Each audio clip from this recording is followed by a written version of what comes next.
what's the significance of somebody like her finding out early, and how has that helped in her case?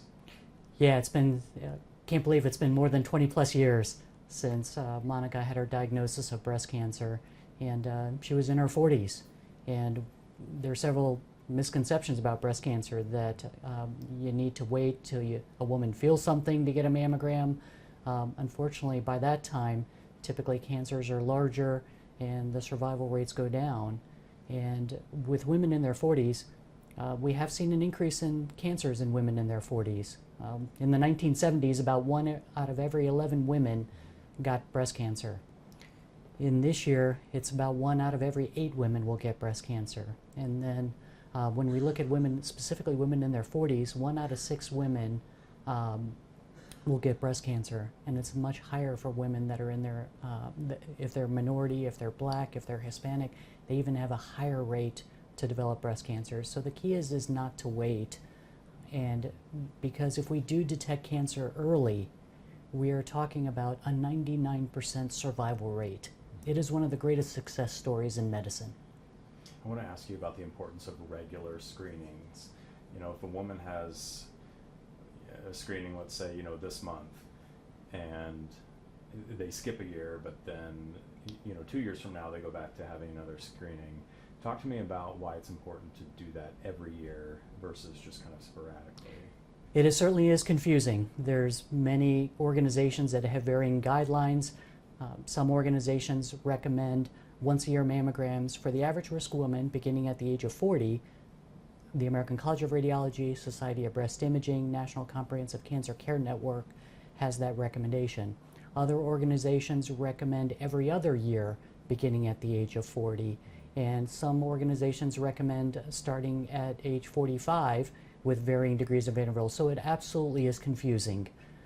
One of the things is I wrote a paper in 2018 in Journal of the American College of Radiology looking at patients in our own community. I looked at over 450 breast cancer patients here in Michiana and looked to see if they followed once a year, every other year, or some other guideline, what were their outcomes. And the data was very stark. It showed that if women got a mammogram every year, their risk of dying from breast cancer was reduced by 40% compared to women if they went every other year. And I have one of the few papers in the literature that has actually shown that. And this has been validated through other different types of studies, but it really is clear that if a woman undergoes a mammogram once a year versus even every other year, her likelihood of survival goes much higher. I want to ask you about the treatment options that are available today. Obviously, technology is ever changing. I would assume that the technology that we have today was different from 5 years ago, different from 10 years ago. What's out there right now that, especially here at Beacon, that you guys are able to utilize to help the patient?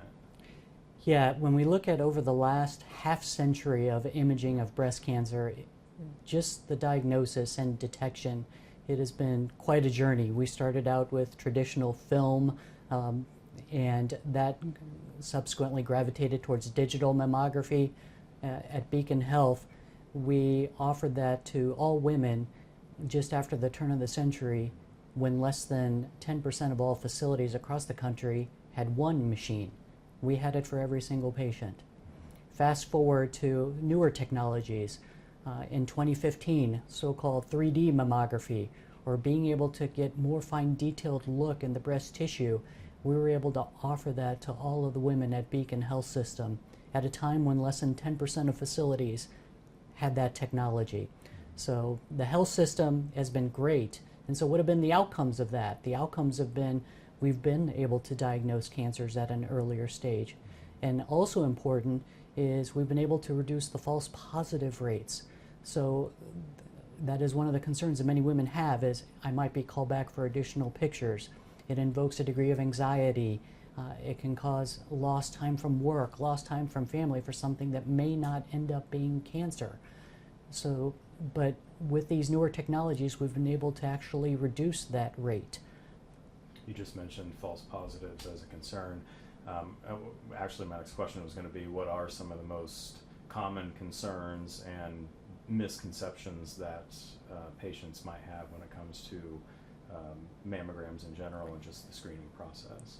Yeah, and it's completely understandable. This test is designed in many people's minds to detect one thing.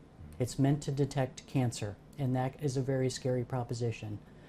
However, understand that most women that actually come to get their mammograms will not have a diagnosis of cancer.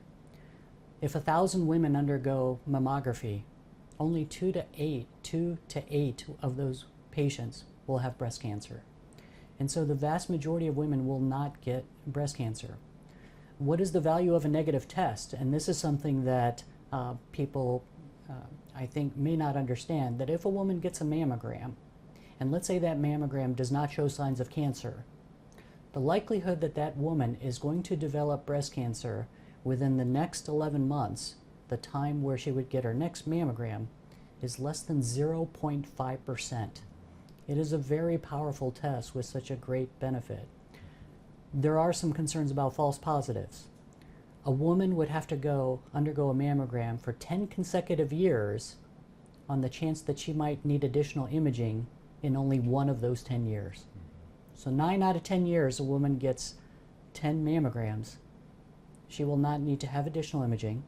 She will be told that her mammogram is negative, and she will have a greater than 99.5% of not developing breast cancer within the next 11 months. One of the other concerns that I've heard people talk about not getting a mammogram is the radiation dose. Yes, we do use x-rays. The amount of radiation dose is so low, it's equivalent to just being alive for 7 weeks. There's been no documented ever case of the doses that we use for mammography ever causing a breast cancer. And in fact, there's been published papers that actually shows that what is the likelihood a woman is to develop breast cancer from the radiation doses. The woman would need to undergo a mammogram for more than 150,000 consecutive years to theoretically develop one cancer. I want to ask you about short-term benefits versus long-term benefits. You've mentioned about early detection as kind of the short-term benefit. Long-term, explain to me some of those benefits when you look at quality of life or just years down the road for the patient. Yeah, so let's talk about the short-term benefits of detecting cancers by screening mammography before a woman is able to feel something. What are some of those benefits? Well, we certainly know that breast cancers that are detected by mammography are at an earlier stage. They typically tend to be smaller in size and most likely have not spread to other parts of the body. So in the short term, let's say for the next 1 to 3 years, what does that mean? So if we diagnose a cancer earlier at a lower stage, it typically means less extensive surgery. It typically means less amount and severity of chemotherapy. It typically means less amount and severity of radiation therapy, which translates into less time away from work, less time away from family, and the ability to just live. And so the short-term benefits are very clear immediately. Now let's talk about the long-term benefits. The average mammogram takes about 20 minutes to perform. Screening mammogram takes about 20 minutes to perform. 20 minutes to potentially detect a cancer early with a 99% cure rate. Think about the long-term benefits to the woman, their family, their friends, their colleagues. It's immeasurable. And Monica's case demonstrates this. 20 plus years out, and again, cancer-free. We detected it early. She got the treatment early. And the tremendous fulfilled life that she continues to live. Quite a remarkable story. Yeah. And that is more common than we think. More than 1% of the entire population of the United States of America are breast cancer survivors. Over 3.5 million. It explains sums up the importance of early detection. Yes. Absolutely. In addition to screenings, are there things that women can be doing for that early detection? Yeah, so certainly one size does not fit all. So typically we recommend mammograms once a year for women of average risk. So let's talk about some things that women can do outside of imaging to help reduce the risk of breast cancer. Maintaining a healthy lifestyle, just like other things, there's so many health benefits. Not smoking, limiting alcohol consumption, maintaining a healthy weight, exercising, monitoring diet, those are all non-imaging related things that can improve a woman's life and also reduce the risk of breast cancer. So what about women that maybe, okay, we know a mammogram is really good. I would acknowledge it's still not perfect. We still need improvements in technology, not only in mammography, but there's also now recommendations and guidelines for, in addition to the mammogram, are there other things we can be doing and who would benefit for them? So again, we talked about average risk women, once a year mammograms beginning at the age of 40 by several organizations. Well, what about women younger than that? Well, there are some women that have genetic risk factors that will make it higher likelihood that they may develop breast cancer earlier than that. So we would not only start mammograms earlier for them, but we would use other technologies too, such as MRI, such as ultrasound, in addition to the mammogram. They would never replace a mammogram, but we would do that as a supplement in very high-risk women in order to enhance our ability to detect cancers in those specific subsets of the population. And the last question, your advice to women who are watching this who may be procrastinating on getting a mammogram, or maybe were recently diagnosed and they might feel kind of hopeless. What's your advice to anyone watching? I would love to see the day where I'm out of a job, because we will have found a cure and an absolute way to prevent breast cancer. I do envision somewhere far down the line that will probably occur. Unfortunately, we are nowhere near at that point. There is no way to prevent breast cancer in 2024. I don't expect that anytime soon. So the best way for survival for women is to detect things early. I know it's scary to get a mammogram, but again, most mammograms don't show cancer. And it shows that a woman will not develop cancer within the next year. And even if a cancer is detected, we're talking about a greater than 99% survival rate when it's caught early. There have been remarkable advances in breast cancer diagnosis and treatment. It's only going to get better on something that is already really good.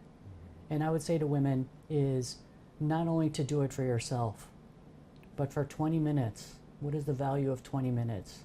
To you, to your loved ones, to your family, to your friends, to your colleagues. Thanks for watching. Like and subscribe to the WSBT 22 YouTube channel.